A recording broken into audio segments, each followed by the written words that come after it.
Headshot. Hello and welcome to this World of Warships replay. So today I have another Yamato replay for you. This game I got a couple of days ago. Now, as you might have noticed, I haven't been bringing out any videos lately because I've been a bit caught up with playing Guild Wars. I just bought the DLC Horde of Thorns and I was leveling a character up to level 80, so I haven't really played this game that much. Today I'm playing this game with a friend, Robert Baron. He is from a different clan, but he's from the Netherlands. So, and since I'm Belgian, it harmonizes quite well. He's playing in his gearing. I'm playing in my Yamato.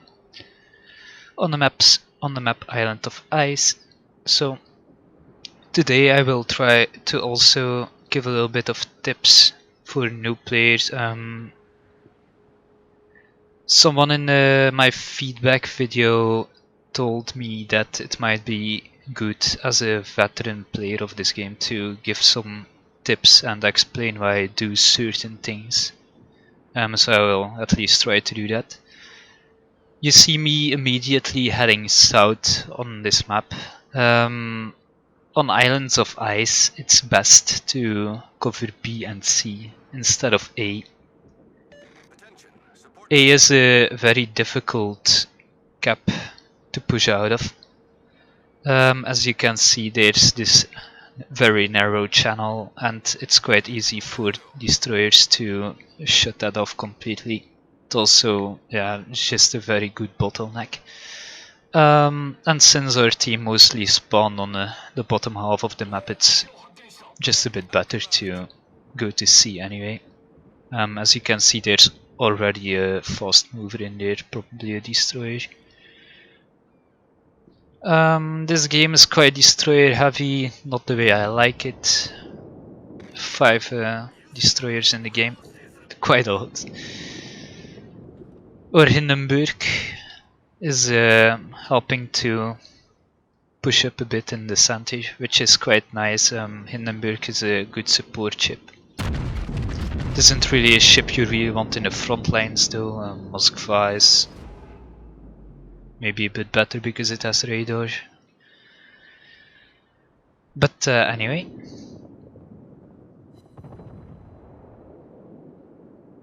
You can hit your shells in the Yamato quite well. If you press the Alt button, I think it is on the default settings, you can select the ship and you can see over here how much time it takes for a shell to reach. Now when people are moving horizontally, you have this bar over here that tells you a couple of numbers. I think it's 5, 10 and then 15. These are basically your seconds. Depending on the speed of the ship you might adjust a bit, but generally it fits quite well with the seconds that are on your Alt key. I use it a lot for my Yamato because I'm not really used at shooting at range yet, but it sure does help. Like I'm hitting at least a couple of shells each volley. Of course I'm only shooting battleships from this range. Shooting destroyers is a bit of a waste. I'm going to try to move behind this island. Now, you could debate if this is a mistake or not, but I wanted to lock down C so no one can capture it. With the Yamato here, it is really hard to push into. It also covers my right flank from torpedoes and fire if the enemy would push through there, so it's quite nice. The only disadvantage is that I can't influence anything that goes on to B, and it will actually probably cost the life of my comrade a bit later on. That's a bit of a disadvantage, of course.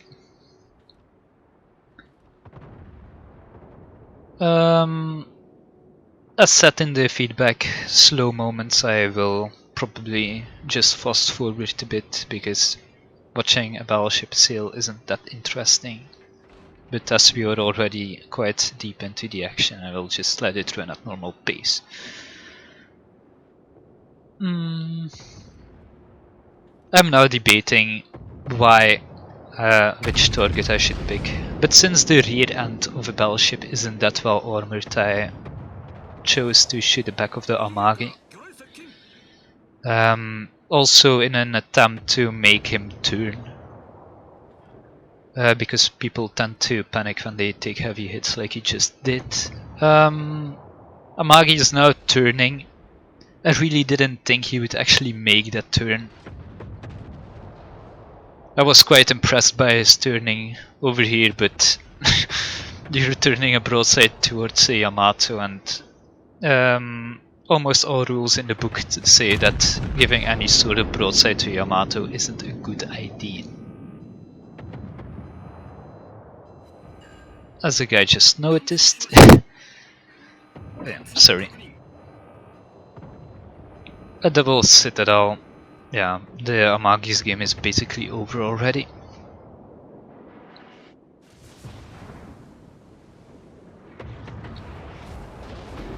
Amagi did learn from his mistakes and is going to turn off, but sadly it is already a bit too late. As my follow-up salvo also does quite a lot of damage to him. Now the game doesn't look that well at first sight, but if you look at the scoreboard you can see the enemy already lost 3 of its 5 destroyers and we only lost 1. In domination, having the late game destroyer advantage is really valuable.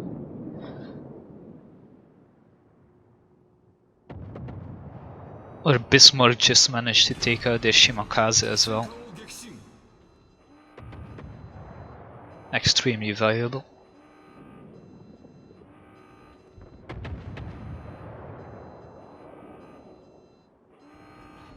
Now, yeah, we'll put this island here.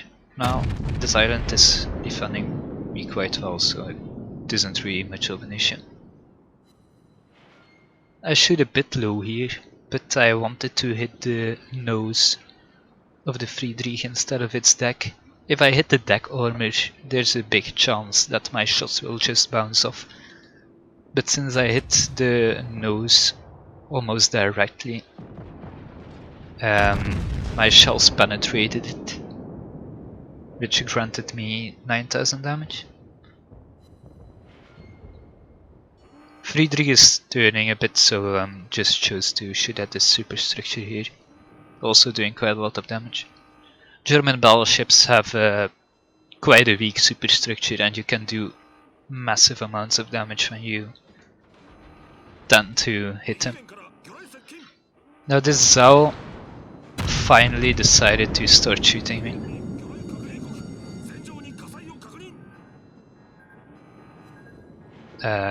Well, yeah, it's basically his job to pester me from range, where it's quite hard for me to hit him.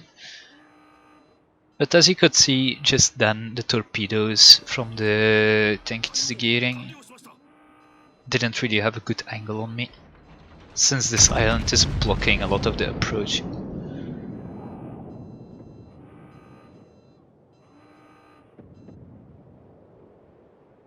Just trying to dissuade the Zhao from shooting at me, because yeah, the Zhao can easily just spam me from range without me being able to do anything.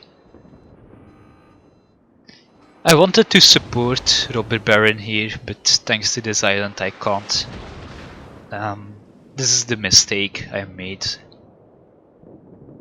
but I thought he would be able to handle it. I lose sight of him for a couple of moments.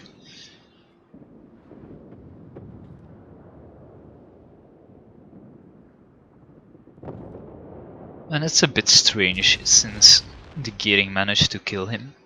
I'm not sure what happened, but I think he took a volley from the Montana as well. And then a gearing just finished him off. At least he traded for the gearing, so that's fine. Trading for the last enemy destroyer when we still have a destroyer advantage isn't that big of a deal really. It's always nice. I'm pushing up now since I know I am in little to no risk of getting torpedoed anymore. As you can see, I'm unspotted right now. That's because I have a stealth spec Yamato, making my detection range only 13.5 kilometers. To put that in perspective, the previous detection range of the Pensacola was like 15 kilometers.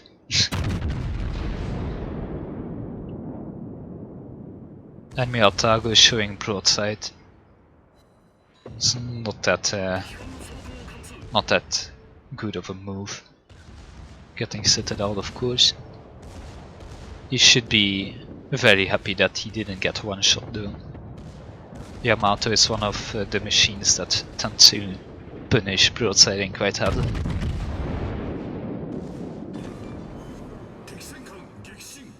I overpenetrate the hull armor of the Bismarck, which grants me the kill.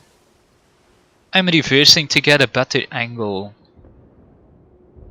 on the Montana right here. Montana obviously sees that I'm turning my guns towards him. I'm using the reload mod, which makes my gun turning extremely slow. Obviously still getting shot by the Zao.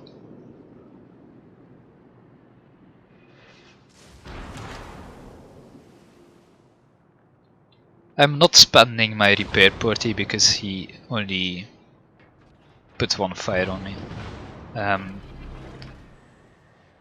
Tend not to use my damage control when I'm only on fire once. I see Mr. Montana here turning. Yeah. That can happen when you turn broadside to Yamato. Okay. Again, I'm very sorry that sometimes I love in my microphone. Someone told me not to do so, but it's extremely hard to fight myself in this case.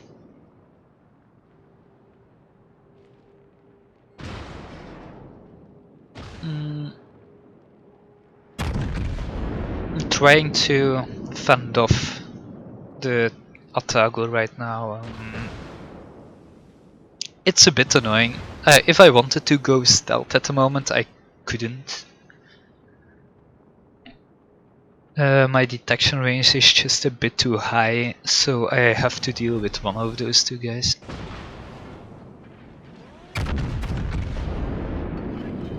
Zhao is making a bit of a mistake right here.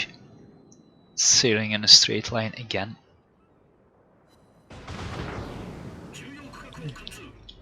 Basically bringing him on a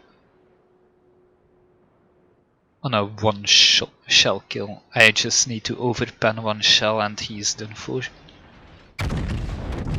So what I do now is I stagger my shots and I spread out my fire. So if he starts turning, I still have a possibility to hit one of my shells and I penetrate just when he starts healing up, killing the Zhao. The Zhao was a very good player. He was a rank 1.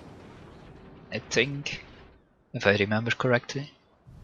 So getting him dealt with is quite valuable for me. Now of course unspotted.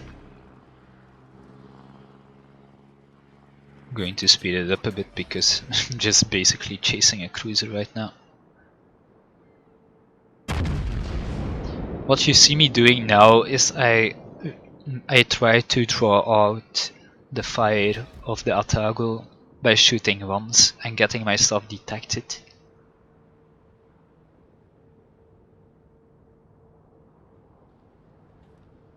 Doesn't really appear to be working though, although the Otago took the bait at the last possible second.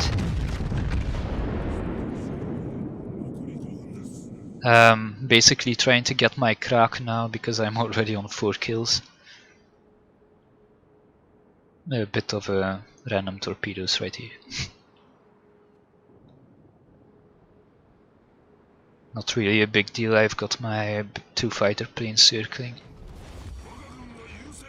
But yeah, the game is practically over right now. Otago has nowhere to run and we hold all caps. As I said before, it's extremely annoying to hit a cruiser at range, especially when he knows what he's doing. Or when dispersion fucks you over a bit.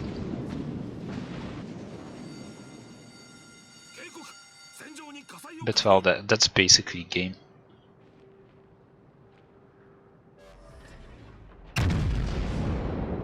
We do not manage to kill him, sadly. Now to the end result screens. So, the end results. Okay. In this damage I did 190,000 damage. Well, basically 191k. Not my best games I had in my Yamato, but for first tier 10 game in a long time, guess that's fine. 7 citadels and 37 hits. Also, nothing to be ashamed of, really. 4 kills. Sadly, I didn't get the Otago. Of course, this is with premium account. I just played like I think 1 ranked battle. Because I was ranked 10 last season, I basically got up to rank 16 without having to do anything. So I just played 1 game and I got a free premium account of that, so quite nice. Get the fireproof and the high caliber, or the devastating strike. So yeah, that's a nice couple of medals there. First of the team, the Hindenburg, also really played quite well. His support or destroyers at the start of the game probably won it. So congratulations, Kiksiku ... because I can't read the rest of his name. Mr. Zhao here also did quite well, getting an arsonist medal on me, or Witterer. Zhao is not really one of the hardest ships to play though, but he still played it very well. So congratulations, and he was rank 1, so good job. My friend in the gearing didn't do that well, but he still managed to get on the top half of the team, and taking out the last enemy destroyer, who managed to get 3rd place on his team, is very valuable. A destroyer can basically win a game. So good job on you. Damage result screen, not really that important. If you want to look at it, just pause it. The only thing that rests me is to wish you a very nice day. I hope I can do some more videos quite soon. Although I'm not that sure when that's going to be. Anyway, I wish you a very nice day. Bye.